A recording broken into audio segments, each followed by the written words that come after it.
Our next panel is called Thinking Out of the Book. It'll be moderated by David Kleeman, who's the PlayVangelist for Play Science. And it will have Bill Harley, Stephanie Kent, and David Wiesner. There are as many ways to tell stories as there are stories to tell. So take it away, David.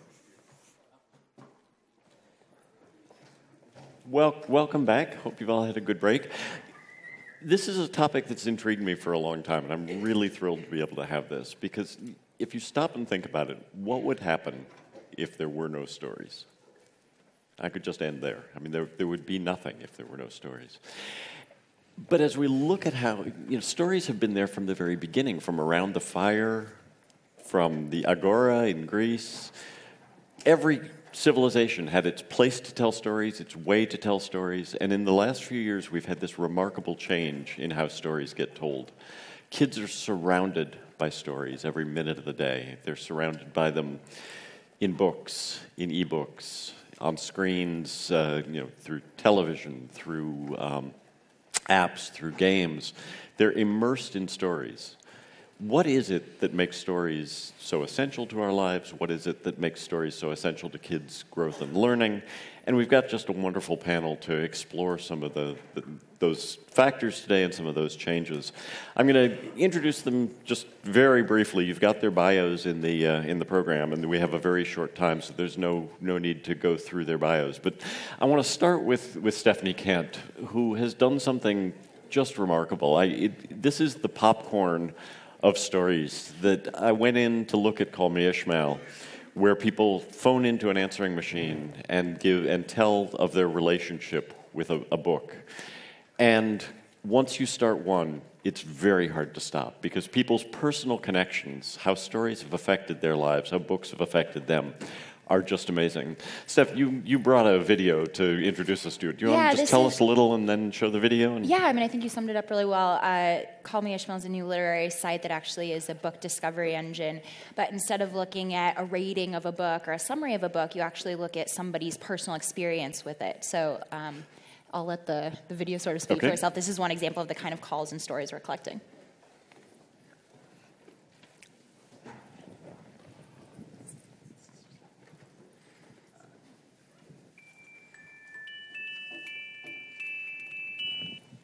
About a year ago, I had my first kid, a daughter, and after a few months, started reading her stories and realized there's no more important book to be good than a kid's book, because you read them every day, 5 times a day for months on end. And I quickly realized that my favorite was this one, Pajama Time. It's all about kids putting on their pajamas.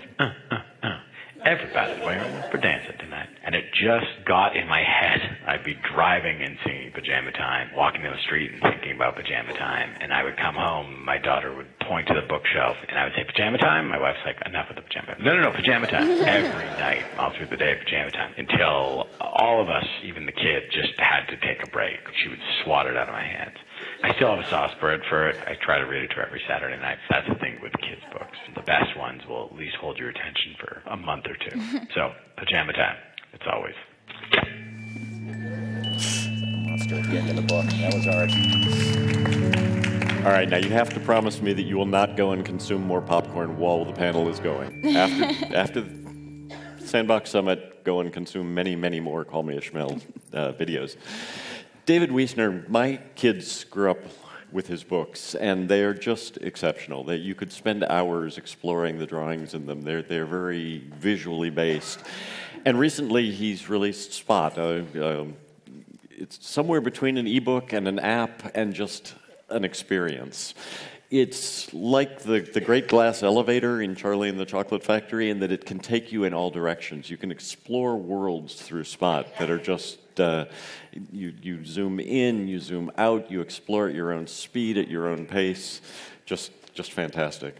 And then Bill Harley, I have had the privilege to know for many years, and I can tell you with complete confidence that if you ever need to drive from Chicago to Boston, and you have 2 adults and 2 kids who are 4 years apart in age, and you do not want anyone fighting during that, put on Bill Harley CDs. The storytelling, the singing, the whole family will be singing and singing along, and you can listen to them over and over again. Just such a privilege to be a friend of his. I'm going to do something terrible to you, which is start you out on this panel with the biggest, broadest, stupidest question that I possibly could, which is, why are stories important? You're looking at me. I'm looking at you. Oh, I thought I was going to respond to somebody else. Well, it's kind of, we're not human without them. And there's a lot of examples about that. But if someone takes stories released based on memory, it's about my definition of story is the ordering of events in a causal sequence to assign meaning. That when we put something in context, it gives meaning. And if that's what we're looking for, we do it through story. That's why it's important. It's about defining who we are, our identity as an individual, person, group, country, world. But one of the reasons I think it does work is that it's both, and we've been talking about this all morning, is that it's cognitive, it involves mental processes, but it's also affective, it's emotional too. And it's that affective aspect of learning that often we've talked about in the last thing gets lost. And so, but that's what story does. It makes you care about somebody or about your life. And so, quickly, I can talk about it for an hour, but there you go. David, to you, why are stories important? They seem to be the way we process the world around us. And just for me, it was watching my kids when they were and reading to them. I spend my life making stories for kids, but once I had kids and watched the way they interacted with them and used them, for me, it was concrete, eye-opening. My son, when he was very young, I read him Stephen Kellogg's Island of the Skog.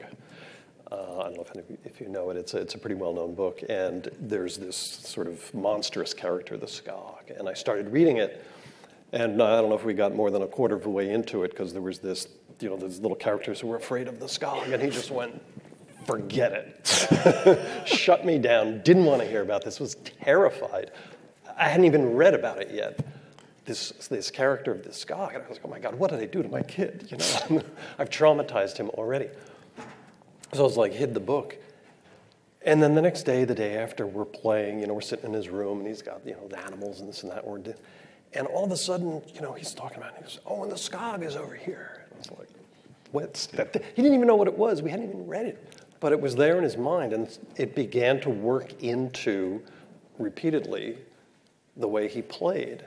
And telling stories, making up stories about this character, and processed it into his life, and suddenly it became this good character. And, took this thing that had terrified him and turned it around through the stories he was making up into something that, he was fully embracing. He was working through it, sounds like, that he was able to take that. It's that, just watching a child, ask a little kid, how was their day? And it's like, and this happened, and this happened. And, it'll go on and on and on. The world sequence of gets events focused, and filtered through stories. So, it just seems it's pervasive and like air, it needs to be there. Steph, Call Me Ishmael is, at its core is the idea that stories are important to us in different ways. How did you come to that?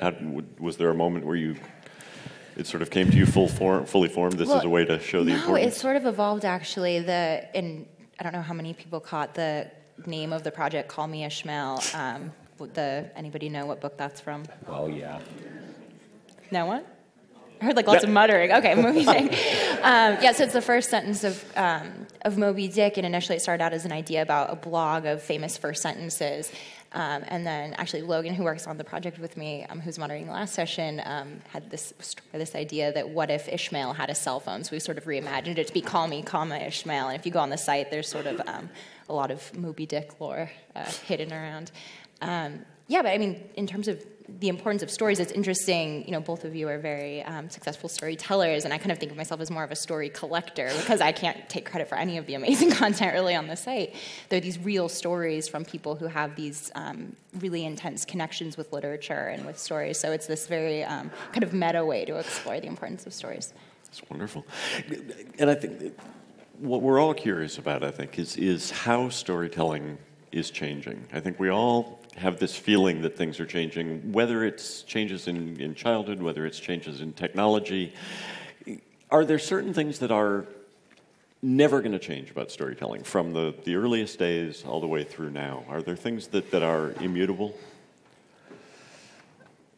Well, I think there are. I kind of look at my work as a storyteller, and by that I mean someone who's actually in front of a group of people. I mean, my stuff is in media too, but I think that there's something basically elemental. I kind of look at my storytelling as a seed art that other art's grown from.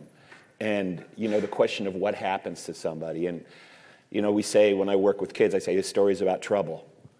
And the thing that drives the story is what happens next. If that question is not posed in the narrative, then people start, we've all been in a movie or a play, and 15 minutes go by, or 20 minutes we go, where is this going? Which is a really death, it's death when someone asks that question. So that question of what happens next, because we're creatures of time, we're mortal, and I think that even kids, that sense of the clock is ticking, what's going to happen to us is very much at the heart of who we are as creatures of time. So I think that there's elemental stuff that happens in all story. Yeah, I agree with that. There's just this you want to know. A good story will just don't stop. What happens next? That it's just a thing that pulls you. There's interesting that there's, I don't know whether there's a divide. There's the oral. You're sitting, you're listening. The audience is imagining. When you get to the storytelling, that brings pictures into it. A visual, adds another different kind of a take. And with a lot of newer technology now, there's actually a physical component. I don't know whether that's an inherent change in experiencing kind of a thing, but I think it's kind of going back in some ways. I mean, the cave dwellings, those people were telling stories when they put them up there, and we're left to interpret what they are. To some extent, the development of language. I mean, the story's always bigger than the words. It's a storyteller's job to choose the pictures and to choose the words. But there's always more that could be said. But now with tech, too, there's not only the words and the story, there's also the way that you're projecting the words in the story. So now we have these, hundreds and hundreds of platforms and different mediums, and I think that those kind of leave their own fingerprint on the story itself too. Like, is a story that you post on, Medium the same as a story that you post on YouTube? Like, they're, entirely different things now. And that's at the root of the question of is storytelling changing? Is with all these different ways of telling stories, there've got to be some things that are essential, but there are also some things that change. We have kids today for whom television means everything from a 6-second Vine in which you can amazingly tell a very complete story with a beginning and an end in 6 seconds, through to a feature film. Sure. And onward. You have books that are meant to be consumed in minutes, and you have books that are meant to stay with you for that you're meant to immerse yourself in for hours. How do you deal with changes like that in your audiences in particular, when they are faced with so many ways of receiving stories and you're trying to connect with them? Well, actually, it's one of the things that I find very interesting is that if we make the teachers turn off their cell phones, because they're the worst, and it's quiet in the room, I can tell a 7-year-old a 35-minute story. With just language. So I think that's regenerative and basic. I mean, my feeling is that the first thing that kids need to do is to hear story and have it offered to them, because we know they're building up these pathways in their brains, these patterns, that we need to give them that. So I think, and actually one of the things that makes me think about Stephanie's, is I think Stephanie's work is related to The Moth and all these things, which is everybody's got a story to tell. And it's this explosion of this democratic idea of stories. And that's different from someone who crafts a story. Sure. But even that, there's good and bad. I mean, not bad, but there's some of these things are better than others because they've got a story to tell. Sure.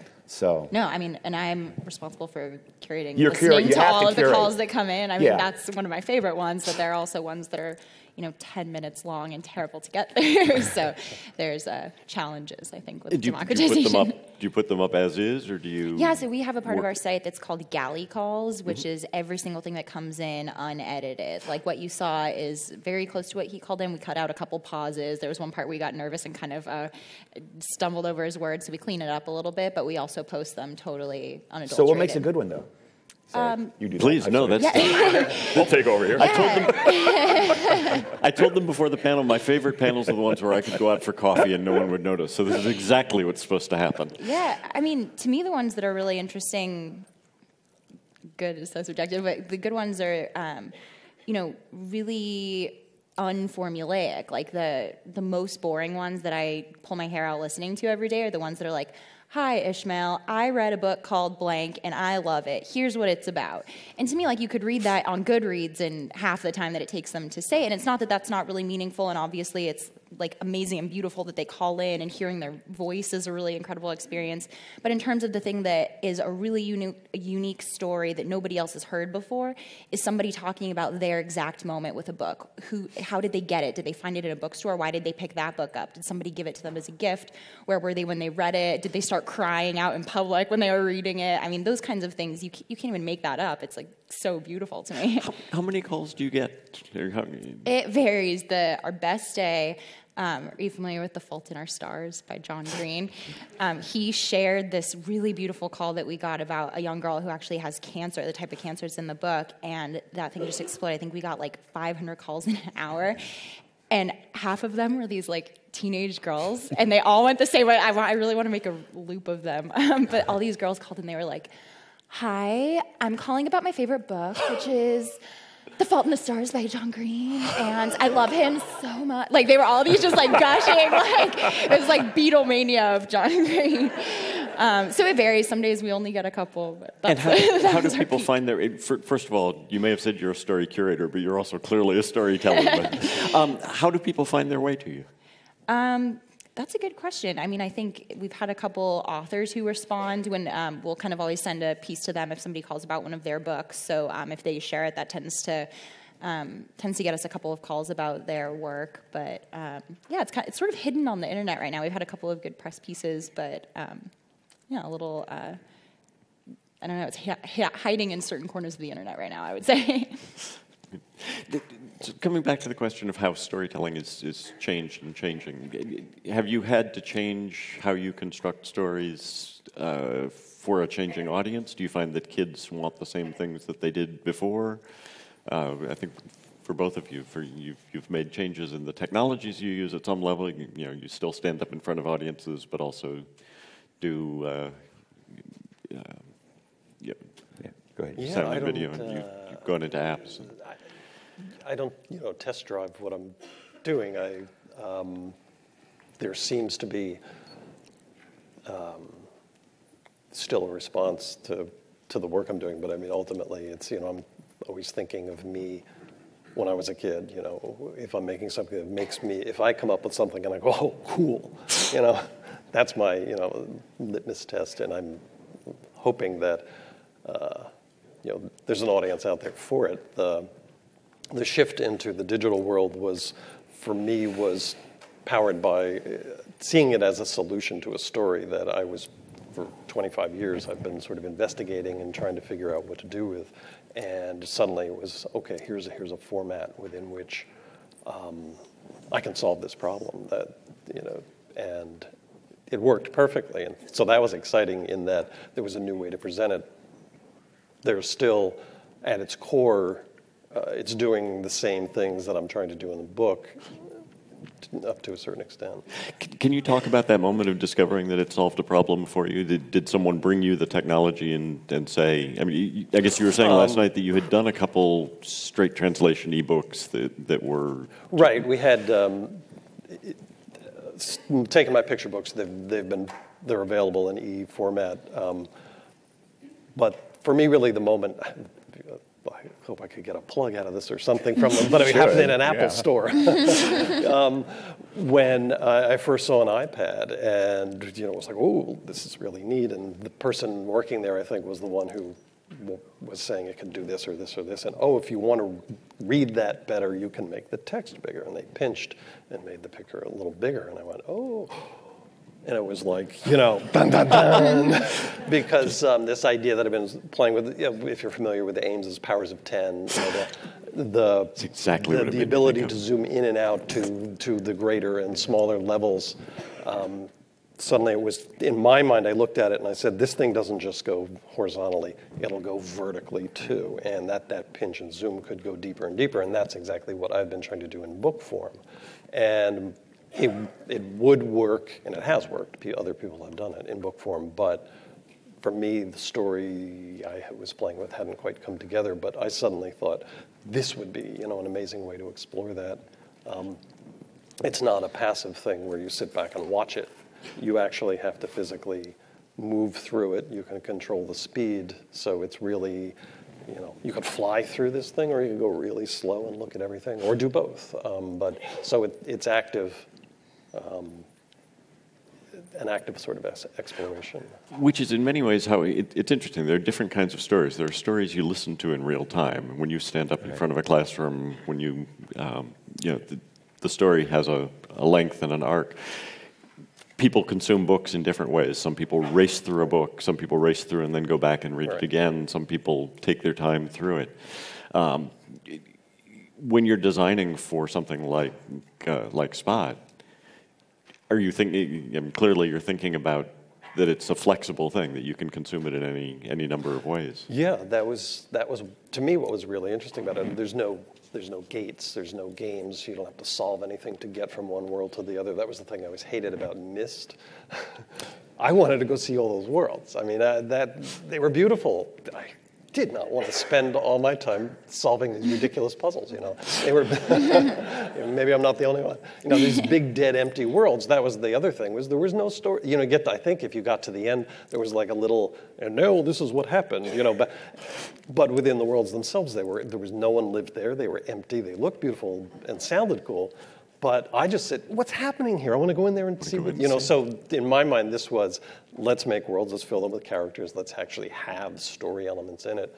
Nothing blocks you from getting one to the other. It's all, so each person can move through it. So there's nothing there to break the narrative flow, and the narrative flow is completely up to the individual person. How much do you, like with the rise of new tech, or when something like the Apple Watch gets announced, how much do you think about new tech in terms of the types of stories you tell? Not at all. Really? So far, it's been, what am I working on, and if I see something that can fit into that, but there isn't, for me, there isn't an immediate, there's a new device. See, what's I'll interesting, try and write for it. What's interesting to me about David's thing with his Spot is that it actually proves that humans have to make story, humans' ability, and this is something I don't think that computers can do yet, is they can find the connection between two things that aren't related. And they can immediately draw that connection. And there's a book, it's written by a New Zealand author about story, but the first thing, I'm not remembering it, I'm sorry, but maybe the evolution of story or something. But the first thing he says is, I'm driving down a highway, and I saw someone had painted on the billboard, Terry, come back, it was just a rash. Now, see what happened right then is you told the story. You made the story. And that can only happen within ourselves, right? That's why it's funny. and then the story just gets bigger from that. And so something that like David has done. But I feel like when I'm telling a story, I'm not talking about me. My job is I'm really talking about you. And so while I'm telling the story, there's a narrative thread that you can follow. But at any one moment, 30% of the audience when I'm doing a really good job, isn't listening to me. They're going off for a minute, and they're making a connection about their lives.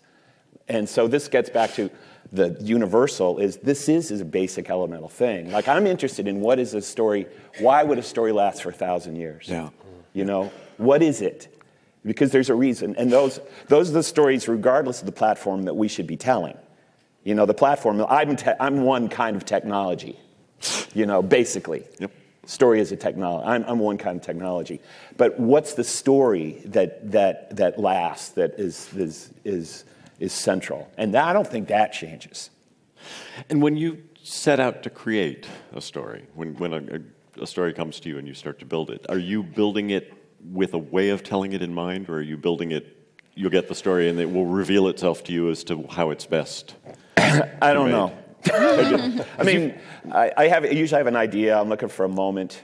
That's where there's a reveal, where it says something about the world. I'm always asking myself, what does it say about the human condition?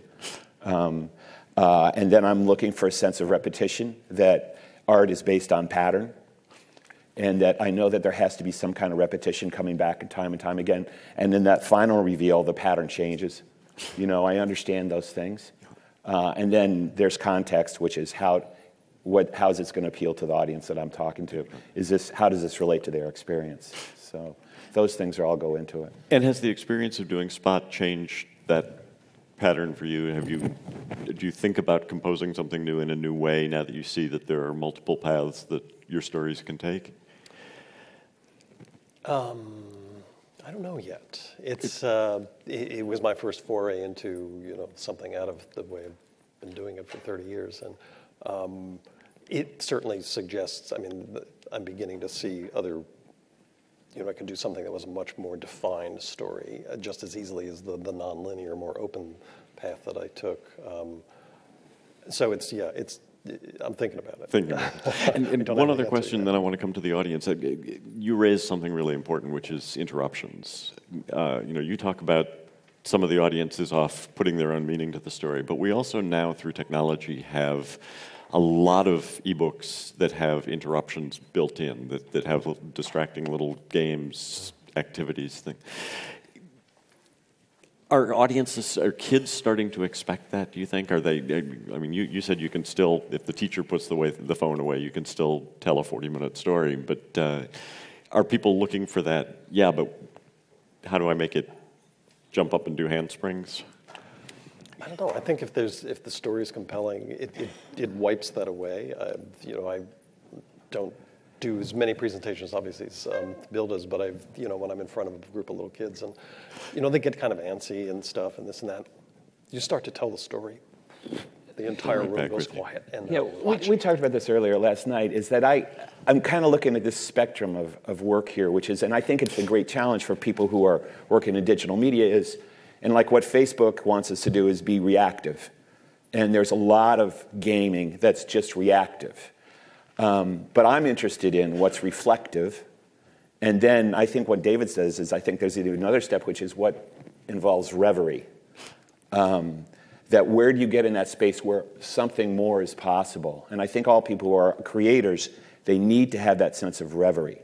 But first we need to have some kind of reflective thing. And when we're all just like stimulus response, we don't get to that place. And what I see here is that question, in a way, being asked, is how do we make people reflective about what things are going on? And so I'm interested in that. Excellent. Questions from the audience? There we go. Amy. This is a suggestion. Sorry. David, you were musing about the 6-second story in Vine, and I have a suggestion for the people in this room, which is 6-word memoirs. Yes. I think it sort of relates to a lot of the themes we've been talking about today. 6wordmemoirs.com, Larry Smith's curation of everybody's 6-word bios. The other question, I think we have been talking about how technology has changed storytelling. I'm curious whether you guys have found that technology has changed readers and their expectations.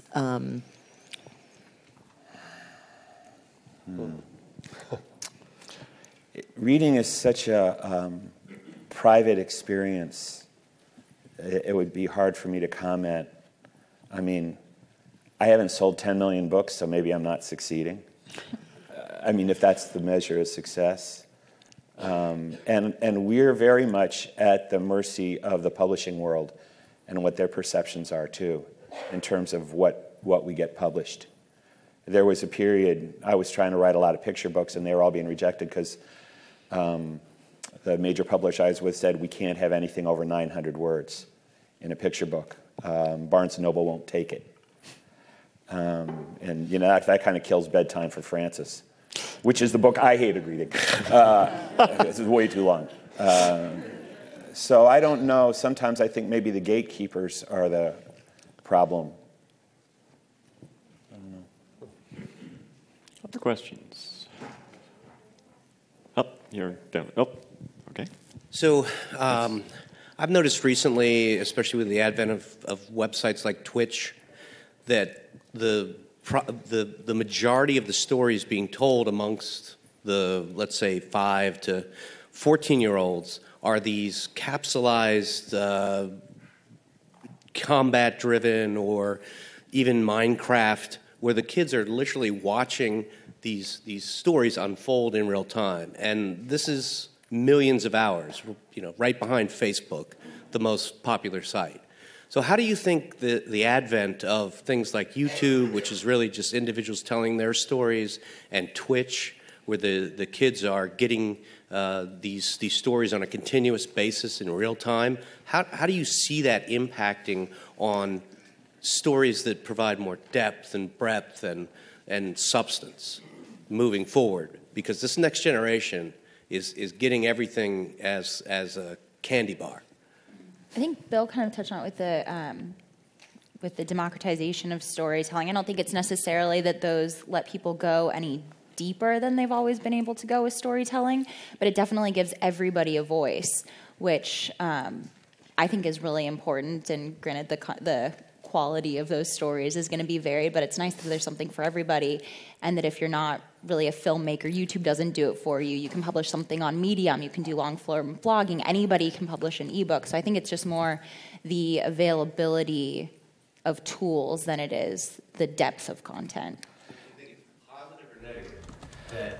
I think it's positive. I mean, more stories better. I don't think that being able to tell a story and publish a story is something that only an elite few who are touched should be able to do. I think if you have a story, it should be able to get out there. I think there's a question about if something's addictive, which, I mean, let's face it. I mean, if you want to sell your show, you want it to be addictive. But there's a flip side to that, too. If they're not in charge of creating their world. And I think for someone to live a good life, they need as many stories as possible so that they can draw on those patterns to respond to the situation they're in. So they need to hear as many stories as they can. If they're trapped in one that is addictive, then you pay a price for that, you know. But once again, it's the gatekeepers. It's like if it's the parents. If they're using it as a pacifier, you know, that's what you're going to get, I think. Last quick question. I'm just kind of curious as to the numbers of storytellers that were around 30 years ago, today, and what you think it's going to be 30 years from now, and is Bill Harley going to turn into a hologram? Because I think we need the person to that's my only chance of survival, I think, probably. I don't know. I mean, I don't think storytelling is going to go away. I don't think. One of the things I think about storytelling in education is that the one reason you don't hear about the training of storytellers, teachers of storytellers, is there's no money in it. There's no revenue stream in being a, you know, Google's not going to make money on a teacher being a storyteller, or Microsoft or Apple. I'm sorry, I'm not offending anybody, but it's a basic elemental thing. And so I think it's always going to be there because it's human, and like I said, it's a seed art. I think it's something that all people. I mean, I think all people should learn how to be. It's a huge skill set. Should learn how to be storytellers. It's going to inform people who do coding. It's going to inform people who are dancers and authors and CEOs. I think storytelling is like essentially a human act, and that we all need that art, in our pocket. So, but I don't think it's ever going to be. It's not going to be big. Never will be big. It's not its job. Oh, we have one more. Good. I've watched an interesting phenomenon. You've all seen binge watching of videos, and I've noticed the kids around my daughter are binge reading series. Does this have any impact on how you write them and what happens out there in the world? Have you been asked to? You've probably been asked to do, Flotsam too, right? No. No, that's up to me. Certainly from a business standpoint, the hat I made next Tuesday, that would have been a wise financial move. But I already did it. There's that part of me that says I already did it. Why would I'm not going to do it again. I don't know. Right, I'm thrilled that there's more than one George and Martha book, for example. But for me personally, and maybe this was, going to RISD and where with certain teachers I had, it was, don't repeat yourself, go out and, try and find new things. So I have resisted the path to go down sequels and things like that. I knew, like Charlie Bumpers, which is my series, I'm just finished the 4th, and there's 8 of them. And I'll be happy to drive a stake through his heart at the 8th one. But I knew from the beginning, as a matter of fact, it was Ann Hoppy, who was David's go-to person at Houghton Mifflin for a spot, Houghton Mifflin, that encouraged me to write this series. But so I knew from the beginning. And yeah, there's a certain, that's for boys. Girls are reading it too, but I wanted to write a book for boys at that crucial period when they might give up. And I wanted it to be somebody they knew that they identified with. And because there's a comfort in that. That's the comfort in the series. There's a comfort in that. They know what they're going to get. And there's also, kids that age like to collect. That when they have a whole series of something, it's a world that they somehow can manage. And so I think that's why the Magic Tree House and all those things are so Boxcar Children, whatever you read when you were a kid, 20 of them, Goosebumps, whatever. I'm afraid that's all the time that we've got. I know there are other questions, but let me just say that in answer to the question about storytellers, that I think we all have stories to tell, and what's changed is a lot of our ability to get them out to the world and to share them with other people, and that's one of the reasons why I think one of the things that we at Play Science are really finding is curators are very much important in the future, that the people who are going to help you find the stories that meet your needs, the stories that meet your interests. So thank you very much to Steph and David and Bill.